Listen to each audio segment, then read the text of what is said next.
GS news live मध्ये आपले मनापासून स्वागत। दिव्यांग वृद्ध निराधार मित्र मंडळ महाराष्ट्र संस्थापक अध्यक्ष चंपतराव डाकोरे पाटील जिल्हा सामान्य रुग्णालय नांदेड येथे फिजिओथेरपी मशीनवर 2 मिनिटाचा वेळ जिल्ह्यातील येणाऱ्या सामान्य रुग्ण बरा होईल का?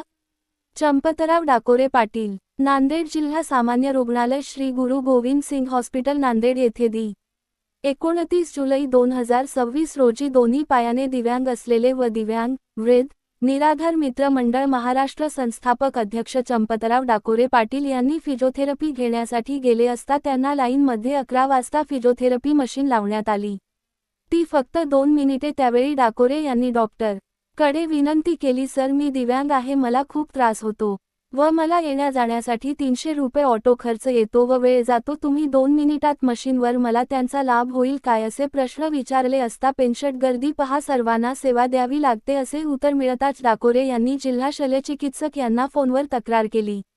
माननीय जिल्हा शल्यचिकित्सक यांनी सूचना करता पुन्हा 10 मिनिटे मशीनवर फिजिओथेरपी दिली।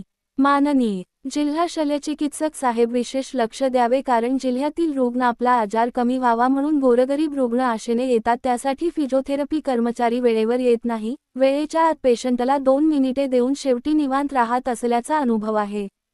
तरी कर्तव्य दक्ष जिल्हा शल्यचिकित्सक साहेबांनी विशेष लक्ष देऊन गोरगरिबांना आपल्या रुग्णालयात वेळेवर सेवा देण्यात यावी, सेवेत कुचराई करणाऱ्या कर्मचारी यांची चौकशी करून योग्य कार्यवाही करण्यात यावी असे चंपतराव डाकोरे पाटील यांनी प्रसिद्धी दिली।